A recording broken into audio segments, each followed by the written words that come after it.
Today on Here for the Right Reasons, Hannah Brown reveals if she is ready to get engaged. I'm just not in a rush for anything, but I'm really happy with where I am. Plus, Nick Viall pops the question to Natalie Joy. Sarah Hyland reacts to Chris Harrison's comments on Wells. Plus, Dean and Kaylin celebrate their engagement. Claire Crawley opens up about her proposal to Dale Moss. And Ari and Lauren throw some shade at Bachelor Nation. We've got that plus so much more on today's Here for the Right Reasons. Hey guys, Christina Garibald here with Us Weekly Deputy Editor Sarah Heron. Sarah, we are just 1 week away from The Bachelor. I can't believe it. I can't believe it either. This little break, it really flew by. It really does. But we get to be on Zach's journey to find love very soon, and we're excited to break it down each and every week. We have a lot of people last week talking about Chris Harrison's podcast. So let's get into what you guys had to say. Deb said, I would be interested in hearing Chris Harrison again. I think a lot of people would actually be interested. Bachelor Nation has been off since he left. Seems like a lot of people definitely do miss Chris. And, you know, this new podcast seems like an outlet for them to hear him and see what he's been up to. And it seems like he's a little angry about how things about how he exited ABC. Yeah, I mean, listen, I know a lot of people weren't happy with what I had to say about Chris Harrison last week. I never said he shouldn't have a podcast. I never said he shouldn't have a job. I think it totally makes sense that Chris Harrison is moving forward with his life. It just was questionable to me, the decision, because I've listened to every episode of this show. And one, we've rehashed everything several times and in a way that I don't think even was helpful to the situation. I think it was about cancel culture and crisis management and PR. And if we're going to talk about what happened, let's talk about what happened, not talk about like cancel culture. That didn't do anything for me personally to help me, move on with him or whatever. I'm not even that I'm holding resentment, but just me as a listener, that didn't really work. Then this week's episode, he took callers and it was interesting, but everyone was just asking him questions about The Bachelor. And I can't imagine he's going to get that many people calling him, asking about anything else, at least for the foreseeable future. So for me, it's just an interesting thing to be doing. And I didn't know if it was the best decision or career move, but if people want to listen to it, it's number one on the charts. I'm sure everyone's going to listen to it, like to each their own. And he does have opinions about ABC. And my two favorite, things, The Bachelor and Amy and TJ's scandal, where he put them together. So that was fast. That was a fascinating headline for me. It was a fascinating headline. Yeah. He said to them to lawyer up. It's a good thing that they're lawyering up because, obviously, he's been through it. But yeah, like you said, it doesn't, but like how long are people going to be listening to this just to listen to stuff about The Bachelor? I don't know. I mean, I don't know. Like you said, I'm not really sure where this path is that he's kind of going down. I don't know what exactly his end goal is, but I guess we're going to have to wait and find out. But Kimberly says, I hope this Bachelor season focuses on finding love in Zach's relationships. The producers have really ruined the show with all the drama. We've talked about that as well, and they've kind of billed this as the Mr. Here for the Right Reasons type of thing. So it seems like they definitely want this to be the season where he finds love, and I think they're going to do everything they can to make that work. Yeah, and I think that'll create its own drama, right? Because one thing The Bachelor changed in the last couple of years that I guess in theory could have helped, it didn't with the love stories, but there has been seemingly a little less pressure with the getting engaged of it all. I mean, Rachel and Gabby really wanted that, but they kind of tried to say that was what they wanted. I feel like a lot of Clayton didn't get engaged. I think we kind of saw a little bit of trying to put less pressure on that, but then it didn't really work anyway. So now I feel like their own drama will be, if they're putting all this pressure on Zach to be Mr. Right Reasons, it's going to be great maybe in the moment, but then we might have a Ben Higgins situation where he has brought up so many times in interviews in the last couple of years that the perfect Ben label messed with him and he thought set him up for failure. So will we be hearing from Zach in a couple of years saying Mr. Right Reasons did that to him, or will he end up happily married? Who knows? We'll have to wait and see. Well, somebody that is about to be happily married is Nick Viall. He and his girlfriend, Natalie Joy, are officially engaged after more than a year of dating. This was quite the proposal. I mean, they both wrote on Instagram, "For the rest of my life, it's you." They shared a bunch of images from their engagement shoot. And shortly before he proposed, a source exclusively told Us Weekly that the pair were very much in love and were considering a future together. But yeah, this was definitely planned out. They had a big party. It looks beautiful, and it seems like they're both very happy. Yes, Victoria and Greg were there. Yeah. They're BFFs. There's a bunch of people from Bachelor there. It makes sense. They've been together for a couple of years. Not surprised that they got engaged. But at the same time, this was happening. Obviously, we talked about last week, Nick being brought up by Chris Harrison in his podcast. Chris mentioned a lot of the names of people who reached out and kind of pointed to Nick and Wells as two people who were potentially, gunning for his job. He made it clear that he thought Wells was great for the job and kind of implied that Nick was, smelled the blood in the water. And Chris Harrison denied being shady. He did read the headlines from his first 2 episodes on the 3rd episode. So he's reading, he's listening. Hi, Chris Harrison, if you're there. He's paying attention, which I guess is part of the show, maybe reacting to the reaction since they're talking about clickbait. I don't really know. But Nick did react in real time. And I think he had been reading a recap of an article, his co-host was reading a recap of an article, then Chris Harrison was reading a recap of Nick Viall's recap. So very convoluted, but basically Nick Viall's initial reaction was, so he said I was gunning for his job, but he didn't list me as one of the people who reached out. This is what he said to his Viall Files co-hosts who were reading him the quotes. He said he was really disappointed to hear that Chris Harrison had to say that about him. I'm not mad. I'm just disappointed. I think Chris should take more accountability for what he did. And again, I have never been like Chris's bestie. I'm just disappointed. I'm pretty sure Sean Lowe would have taken the job if he was offered it. So Chris Harrison kind of reacted to this on the 3rd episode and was like, I didn't shade Nick, and Nick and I FaceTimed after he got engaged. And now, knowing he was getting engaged, this makes more sense to me that maybe he was feeling sensitive and it was bad timing, the quote. So it's all just this weird, convoluted communication through press. This is so strange. I don't understand any of this. And I think Nick does make a good point. If Sean Lowe was offered the job, he would take it. Anybody that was offered this job of being the Bachelor host would take this job, despite how you were feeling about friendships and things like that.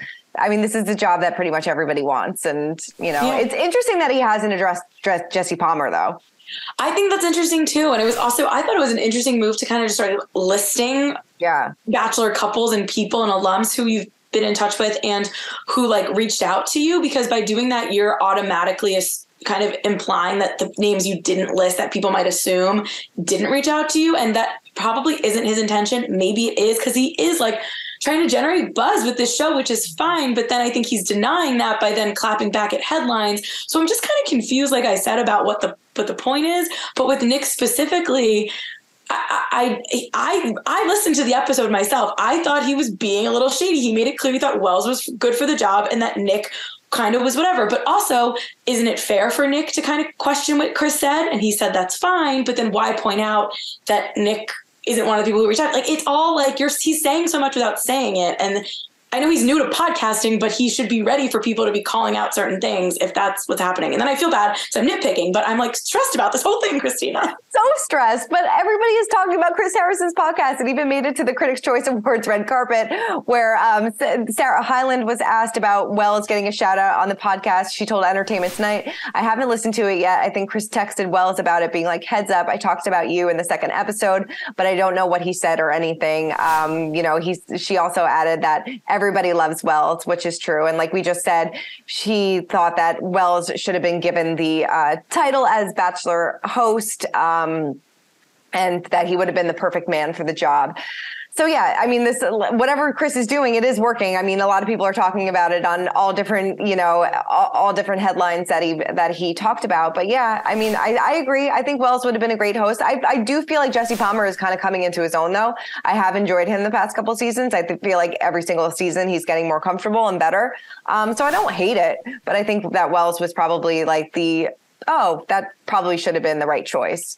Agreed. I think Standby should have at least given Wells Paradise. It just makes no sense. It's he does amazing job in Paradise. He's already there. He's invested.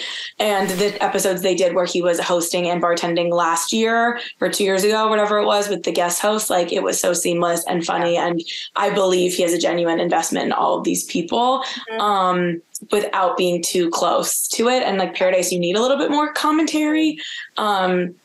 But yeah, I don't know. Jesse Palmer, totally fine. The host doesn't really affect it for me. I don't think the show is that different. No, I really don't either. I mean, the formula is the same. Everything's the same. I mean, it's just, I mean, he's literally Chris Harrison 2.0. I mean, same line, same everything. It's not like he's, I don't think he's bringing much to the table, which is different, but which is what I liked about like having like Caitlyn and Tayshia and having people that have actually been through it. I mean, yes, Jesse has been through it too, but I feel like he doesn't really bring his perspective and like everything that he did to the table. Like he never really talks about it.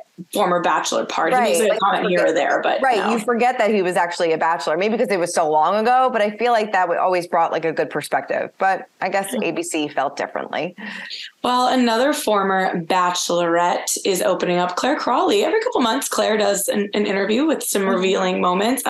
She told Michelle Young and Becca Kufrin on Bachelor Happy Hour that her fiance's second proposal, okay, so they got engaged twice, I forgot about that, was a moment I never expected. She said, anything with my mom, who's still in hospice for dementia and Alzheimer's, is so valuable because time is so limited. There was a point a year and a half ago where we thought it was the end. This is going to make me cry because I never thought that moment was possible. She said, I was so upset for a long time about my previous relationship because you took that moment and that time away from me and my mom. That was special, and I've been waiting to share it with my mom, and my dad hasn't been able to be around for that. Obviously, he's there in spirit, but not physically to witness a proposal. I felt robbed of that before and taken advantage of that before and used for that. Ooh. I'd love to like a tell-all about what really went down with her and Dale. I know. We've really never got many. Zach and Tayshia and Claire and Dale. Claire's thrown some shade. Yes. Dale has kind of not. It definitely gets messy with, I understand her feelings about her mom. I can't imagine, but I also don't know if that's technically Dale's fault unless he really was just using her. That's horrible. But I don't know. I feel like those are two couples that had like explosive, like not explosive, different, because more people were surprised by Tayshia and Zach, obviously, than Claire and Dale. But I think because they had gotten back together too, like there was just a kind of a surprise there and not a lot of actual answers, just a lot of like implications. And that's sometimes more dangerous than just saying what happened. Right. Yeah. Just give us what we want and we'll move on. Yeah, I really do feel that way. Like, I think the silence isn't always the best message here when a breakup on this show, because then we're always going to wonder what it was. And there's always a question to be answered. So true. So true. All right. Well, let's move on to Ari and Lauren because they threw some shade at Bachelor Nation while doing an Instagram Q&A. Take a look. Okay. This one is, you hate Bachelor Nation. No, we don't hate Bachelor Nation. We don't really watch The Bachelor anymore. I would say we're very far removed from it now. Yeah. And interestingly enough, there's only 3 Bachelors that are still with somebody from their season. And it's just interesting that they never reach out. I don't really think it's about that.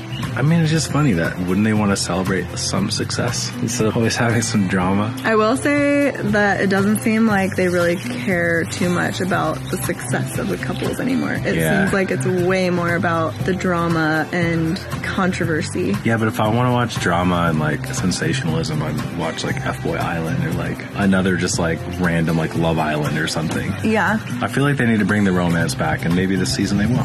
Maybe. I mean, they make a good point where they say, it's interesting that nobody from The Bachelor ever reaches out to them, even though they are a success story. And, Ari says that, only 3 Bachelors are with the people that they ended, or not. I mean, he didn't end up with Lauren, but with people from their seasons pretty much. And so he's like, it's funny that they are centered so much around the drama rather than the success stories, which is what we were kind of talking about at the beginning of the show, where they're trying to maybe spin it that Zach's season is now a success story rather than focusing on the drama. Yeah, I guess that's true. But at the same time, I mean, one, we know that they are definitely going to be kind of leaning into that because Sean Lowe did film scenes with Zach. Right. And he'll be like in the premiere. So if you're going to go with like back to the classic and the what love stories, and there's no one, Sean Lowe is quite literally our only Bachelor who never broke up with his person. I mean, Matt and Rachel are still together, but a lot going on there. And I just think it's like, I don't know, maybe Ari and Lauren feel a little slighted because I guess they have people like in the finale in the audience, but other than that, like what does he want to be called for? Right. Yeah. I guess he just wants to have some more screen time. I don't know, Ari. I mean, I want to talk to Ari. I'm trying to talk to Ari about The Traitors on Peacock because I love that show. So Ari, hello, answer my email. I will give you attention. I love it. Let's get into our Bachelor Nation talk. And Sarah, I know that you recently caught up with Hannah Brown. Yes, Hannah Brown is on a show on Fox right now called Special Forces. It's actually, I watched it just because I was going to talk to Hannah, but I actually really liked it. They are like with like Navy SEALs and they're doing training. It's crazy. And the cast is absolutely insane. Kate Gosselin, Kenya Moore, Jamie Lynn Spears, Beverly Mitchell from Seventh Heaven, and like 1,000 athletes. It's so bizarre. So if you want to hear a full interview with Hannah, go over the podcast. But for now, let's hear what she had to say about her boyfriend, Adam, and a potential engagement for her. You and Adam, I feel like you're either about to celebrate 2 years or have celebrated 2 years together. Congratulations. How has your relationship grown? What can you tell me about that? Maybe more fun stuff than fighting for your life. We've been together over 2 years now. He's the best. He's just like the most encouraging, optimistic person. Because I think I can kind of be like assessing the situation, always like looking for, just a little bit more fear-based sometimes. And he is just so great at encouraging me and just celebrating the life that we have together. And he's the best dog dad.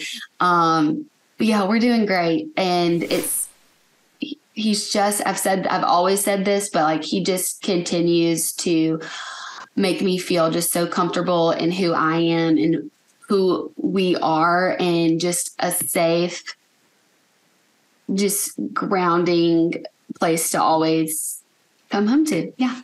Have you learned anything about living together through living together? We live together great. Like, okay, good. No, like he's so great. If I cook, he'll clean.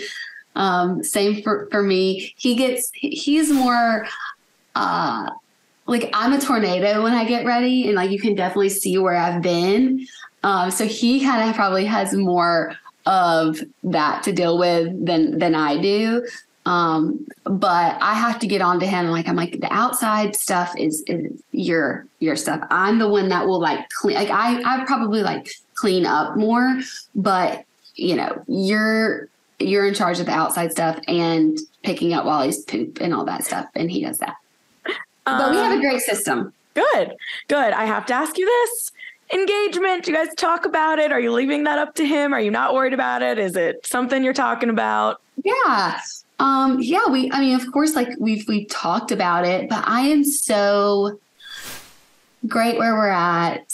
I think he is too, but I do think it could be a possibility at some point. But it's not something that I'm like rushing. I'm actually so funny. I was on this TV show, like The Bachelor, like that I was a Bachelorette. Like I'm really, but maybe that taught me like I'm just not in a rush for anything.